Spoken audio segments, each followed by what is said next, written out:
संगठन की तरफ से आयोजित इस सभा के अंदर पधारे हुए आदरणीय हमारे बड़े भाई मेजर विशव बलियाल जी, उन मेजर जनरल विशव बलियाल जी और उनके साथ उनकी टीम के सभी सम्मानित सदस्यगण, कर्नल चिल्लर और उनके सभी साथीगण और यहाँ पर पूरे पार्लियामेंट से आए हुए सभी एक्स-सर्विसमैन भाइयों, नौजवान साथियों, प्यारे दोस्तों और पत्रकार बंधुओं, सर्वप्रथम तो मैं जनरल साहब को और आप सबको धन्यवाद देता हूँ कि आप सब लोगों ने इस बात के महत्व को समझा कि एक्स सर्विसमैन की पार्टिसिपेशन बहुत महत्वपूर्ण है और जब तक उनकी भूमिका नहीं है तब तक हमारे पास कोई भूमिका नहीं है। गारंटी के साथ कहता हूँ कि भूमिका आपकी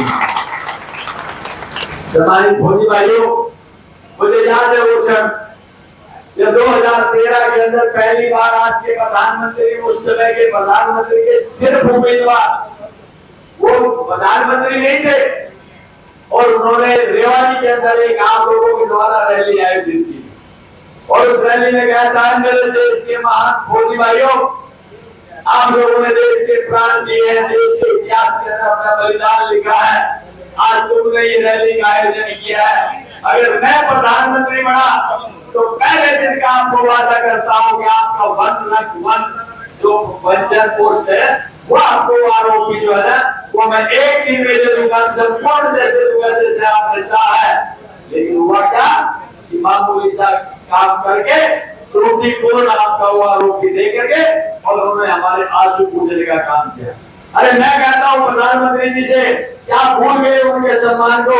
ये महान योद्धा है जिन्होंने आज तक 1971 का 93,000 सैनिकों का पत्थर गाड़ियों हथियारों समेत आत्मसमर्पण करने का एक इतिहास आज बांग्लादेश की लड़ाई में बताया था। आप वो जवान है जिन्होंने देश की जंग की आजादी से लेकर आज तक एक अखंडता के लिए अपने प्राणों की आहुति देके खून से इतिहास लिखा है। आप उनको अगर बुला देंगे तो ये समाज और ये इतिहास आपको भी बुला देगा। ये मैं आपको गारंटी से कहना चाहता हूँ। दोस्तों, हमारे हर घर में पहले ये होता था, एक भाई किसानी का काम करता है, एक जवान चला जाता था। लेकिन आज हुआ क्या, न किसान चुकी है न जवान चुकी है और हमारी हालत बद से बदतर कर दी।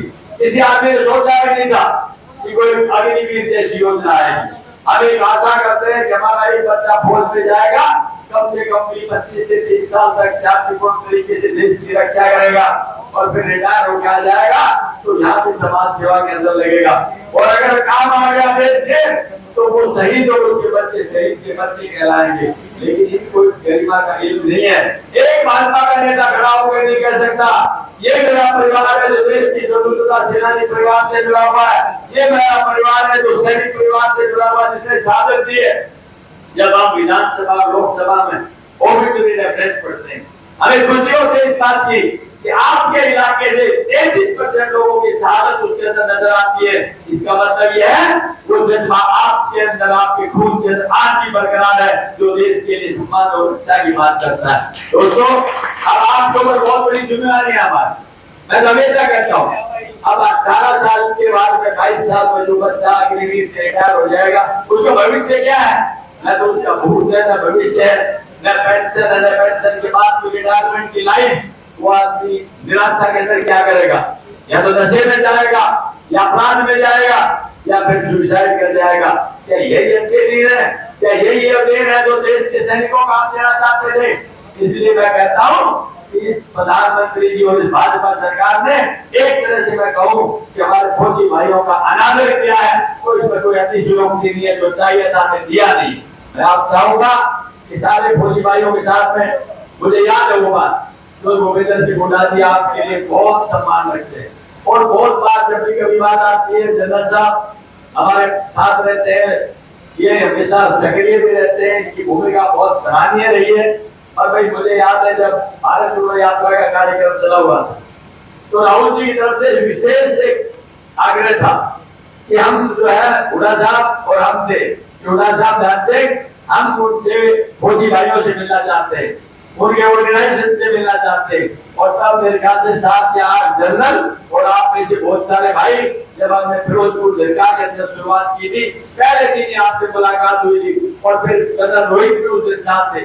आपने डिटेल में बैठ करके उनसे बात की कि आपकी क्या क्या समस्या है, क्या समाधान हो सकता है। राहुल गांधी जी वो नेता है तो हर आदमी के दिल की बात को समझते हैं और वोट के लिए तो विशेष उनका एक सहयोग रहता है। मैं आपको विश्वास दिलाता हूँ कि जिस दिन भगवान ने चाहा आपका राज आएगा और आएगा, जो हालात परिस्थिति बनी है वो निश्चित तौर पे आप देखना कि एक्स सर्विसमैन और आर्मी दोनों का सम्मान आसमान की तरफ हो जाएगा। कभी आपके लेकिन मैं अब समय कम है, मैं आपसे अपेक्षा करता हूँ।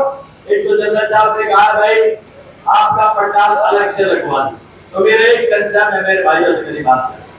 भाई आज जो भाई बैठे हैं ना, इनसे 3 गुना 4 गुना भाई साथियों को वोट देकर जाना है। तो स्पेशल पंडाल जब लगेगा तो उनसे दिखना चाहिए, सारे कैप पहन के आना, ताकि हम कैसे राहुल जी से ये मेरे भाई एक्स सर्विसमैन के हैं, ये तुम्हारे सामने जिस तरह से बैठे हुए हैं उनको बात करता हूं। ये आपने विशेष तौर पे ध्यान रखना। और भाई जो राहुल जी से जनरल साहब ने बात की है, उड़ा साहब ने बात की है, मैं समझता हूँ कि उसके बाद में बाकी कुछ बचेगा नहीं। एक बार सत्ता परिवर्तन होने दो और वो होगा, क्योंकि भारतीय जनता पार्टी के लोग तो बिना मतलब के 400 पार का नारा देते हैं, लोगों में भुलेखा देने के लिए कि भाई 400 पार बोलेंगे कोई 350 300 250 तो आ ही जाएगी इस भुलेखे में। लेकिन मैं कहता हूँ उनका दिमाग साथ में आसमान पे है। वो ये कहते हैं कि हम संविधान बदल देंगे 400 आ गई तो। लेकिन मैं ये कहता हूँ भाजपा के लोगों मत कर इतना गुमान, हमने तो देखा है चढ़ते सूरज को भी ढलते, तुम क्या संविधान बदलोगे। ये महान योद्धा हमारे बैठे हैं, 25 तारीख को तुम्हारी सरकार बदल देंगे, तो वो सरकार आपको बदल दी। एक जेजेपी का जो प्रदेश स्तर का ऑफिस बेरर था सुमेर कैप्टन साहब, उन्होंने जेजेपी छोड़ के आज कांग्रेस ज्वाइन की है। और सभी हमारे फौजी भाई के पदाधिकारी, जनरल दिसंबर झा, कर्नल रघुवीर सिंह चिल्लर, उनकी समिति के वीरेंद्र जी गोडीवाल वगैरह वगैरह, सब ने बहुत बढ़िया कार्यक्रम का आयोजन किया है। और बहुत दिल से ये कहा है कि हम सारे के सारे भाई फौजी दिन रात एक करके कांग्रेस के उम्मीदवारों को जिताएंगे।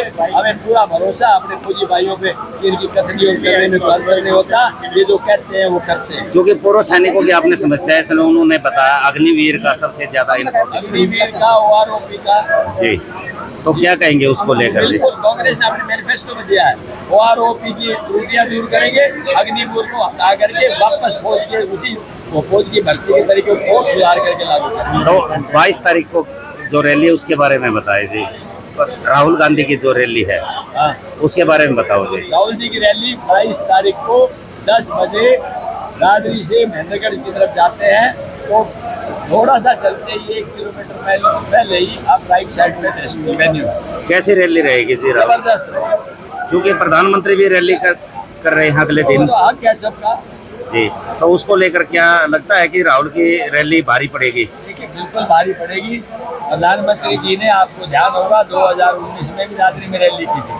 प्रधानमंत्री जी ने 2019 में रेवाड़ी में भी रैली की थी, कोई फर्क पड़ा नहीं पड़ा। तो जनता मन बना चुकी है कि भाजपा की जगह कांग्रेस। क्योंकि इस बार शैलजा और किरण चौधरी ये रैली में आएंगे, जो भी सम्मानित उम्मीदवार निश्चित तौर पर सभी कांग्रेस से। क्योंकि कल भिवानी में भी रैली थी, उसमें भी SR के गुट दिखाई नहीं दिया।